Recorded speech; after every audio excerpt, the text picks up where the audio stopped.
As a former Aikido instructor who became disillusioned, for a long time I had a difficult time taking even the slightest positive look towards Aikido, and I have to admit, I threw out the baby with the bathwater. But as I continue to go through my martial arts journey, more and more often I bump into situations that make me consider that maybe there is some potential in Aikido after all. One of such situations happened recently during a conversation with Icy Mike, a well-known YouTuber and martial arts expert, when he quoted his friend Eli Knight, a famous Brazilian Jiu Jitsu and self-defense expert and black belt under the legendary Rokas Gracie, saying that Aikido and Tai Chi are the perfect martial arts. There was an explanation to this statement, but still, it surprised me and I wanted to learn more from Eli himself about what makes Aikido and Tai Chi the perfect martial arts. So soon enough, I connected up with Eli, and here's what he had to say. I think if you were to use like martial arts as Pokemon, then like the highest evolved form of Jiu-Jitsu would be Aikido. It was kind of a tongue-in-cheek statement, but at the same time, not really. Of course, it's not like a real statement that these are perfect martial arts. There's a disclaimer with it, but I see the potential in it because when I started testing my Aikido, a lot of people were pointing to me that you can't catch a strike. It's very low percentage chance. And the fact that if the strike is coming in, it's like catching a coin or something. There's these reaction tricks where it's pretty much humanly impossible and nobody able to do it. But then theoretically, if someone would have like this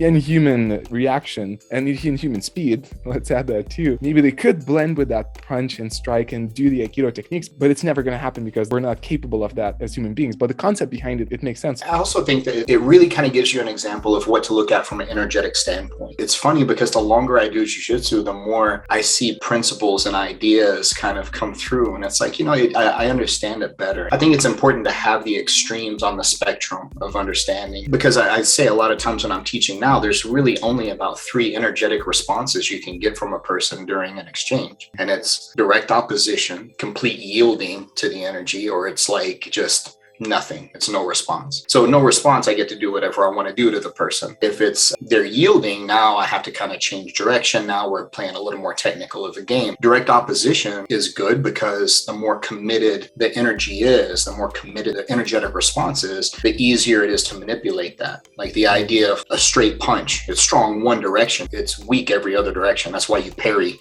with such little movement. You can catch, you can slip, you can do all this because you see the trajectory. The more committed something is, the easier it is to really manipulate. I always make the joke about that's not the best relationship advice, but it's good jiu-jitsu advice. You get somebody really committed, you can manipulate them easier. I also remember this moment I had in my jiu-jitsu journey where I had the pleasure of rolling with Chris Howder. Yeah. He essentially grappled me in different ways. And the first one was like he was just putting position on top of position. And I think he called it the creeping death, where it's just like I could barely move. He would just get closer and closer. The pressure would become more and more close. And eventually I would tap, just like slowly, took his time. It was very impressive. But then the next one, he said, and this is going to be more of an Aikido approach. What I gather was more like moving with me. If I was moving in a certain direction, he would move with me and then he would use that against me. But also we're talking about someone who's very high level, using the energy of your opponent, kind of the motto of Aikido. I do imagine that exists in Brazilian Jiu Jitsu. Yeah, absolutely. You'll hear stories from people all the time that they're 200 pounds and they go in to take their first Jiu Jitsu class and they get just mopped up on the mat by a 130-pound lighter person and they feel like they're completely heavy. It is the idea that you are using their energy against them in a way. It's just, it takes on a little different kind of form. That's why like Jiu-Jitsu, particularly from the Brazilian paradigm, for me, was something that actually delivered on a lot of the promises that a lot of other martial arts make. And I think that it's possible to do that in any art, whether it's striking or grappling. It's possible to use that person's energy against them. It's almost cliche at this point. But example of it is to put a more scientific approach behind it. It's the idea of creating structures and then taking those structures away, getting that person committed to a certain direction. It's closing off all possibilities until there's like 1 or 2 routes left. And then you have answers for both of those things. I taught a class an hour ago dealing with side control. I was explaining, once we set the position, I'm triangulating my structure. So we're basically building a structure on the upper body of the person, across the upper body, the shoulder carriage area. So from here, I know that once I'm located in this area. Your movement is completely restricted to these certain things. You can do something weird and crazy that's not going to amount to anything, but a technical person won't do that anyway. The fight will be over a lot faster anyway. So we don't have to worry about that. So let's set that aside. So basically, you can turn toward me, you can turn away from me, you can try to roll yourself backward. So there's these finite options. So I'm just sealing closed as many doors as possible so that the rat running down the maze is like left with just a couple of options. And behind each of those openings, I've got answers for those. That's the way I think it materializes whenever we talk about using their energy against them. We set them on a course. And the popular terminology for it these days is creating dilemmas. Basically, we don't want to create a problem. A problem can have an unfavorable or a favorable outcome to it. You create a dilemma, and now you're faced with at least two unfavorable options. So the person now has to choose, okay, well, this is going to be bad if I do this, and this is going to be bad. Which am I going to choose? The power behind creating a dilemma versus a problem is that, well, first of all, there's no positive outcome for them. They choose the lesser of two evils. They're going to choose this exit strategy because it's the one that seems not as bad. But because it is inherently bad, the other person that set the dilemma is ready for that outcome. So I already have prepared a strategy to take advantage of them taking that route because I knew that was one of the only two possible outcomes that they could have. You're just trying to constantly do two things that sound similar but aren't necessarily intrinsically the same thing. You're trying to establish a lead for yourself and or a deficit for the opponent. If I can't establish my own lead for whatever reason, maybe at least I can set you at a deficit, and that accomplishes the same thing. I'm still out in front. You still have to catch up to me. Those are some of the ideas of how I feel like it materializes. Take some of the mysticism out of it. With my former Aikido background, I do remember some moments where I was taught, like, you lower your hands down and that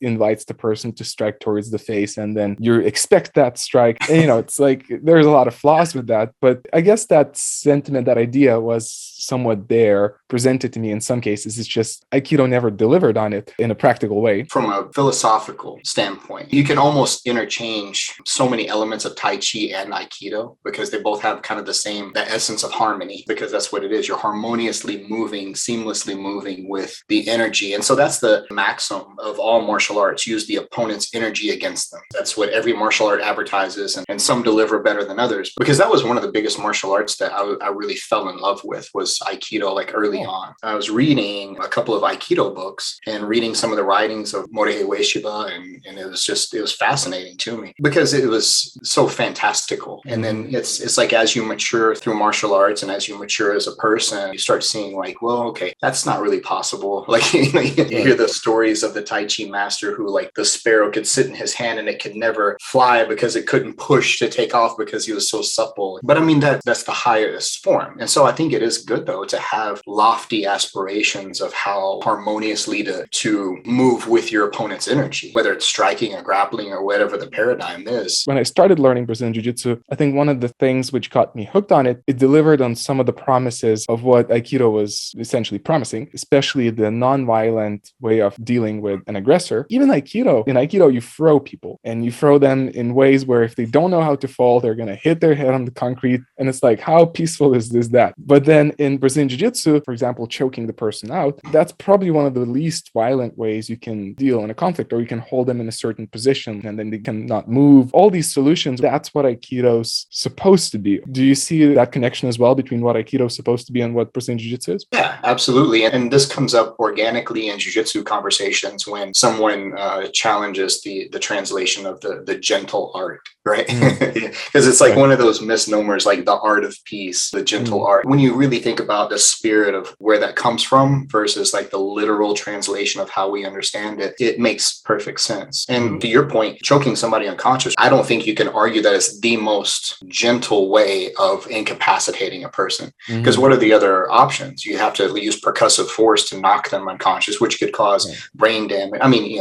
I guess strangling somebody could cause brain damage, but it's a lot more peaceful. You don't do permanent damage. You don't have to cause pain even. That's about the most peaceful thing I think that you can do to a person in a physical conflict. Throwing somebody in training, more injuries happen from throws than anything. People always talk about leg locks causing injuries. It's like, I've been way more injured off of throws and takedowns with less time spent on them than leg locks or any other kind of joint submission. This is slightly tangential, but Batman's whole thing, he won't shoot, he won't kill people. That's his code. Right, but I'm looking at the things he's doing, I'm like, there was a high percentage chance that was going to kill this person. Right, yes. It is one of those funny things, though. And when you watch someone like the old demo videos, it's beautiful. It's really like fluid. And of course, the uke has the hardest job. The uke's got the hardest job because they have to have this perfectly timed, perfectly executed fall that's not causing them damage every time. So they're the real true choreographers. That's why Steven Seagal looks great in all of his demos. Right.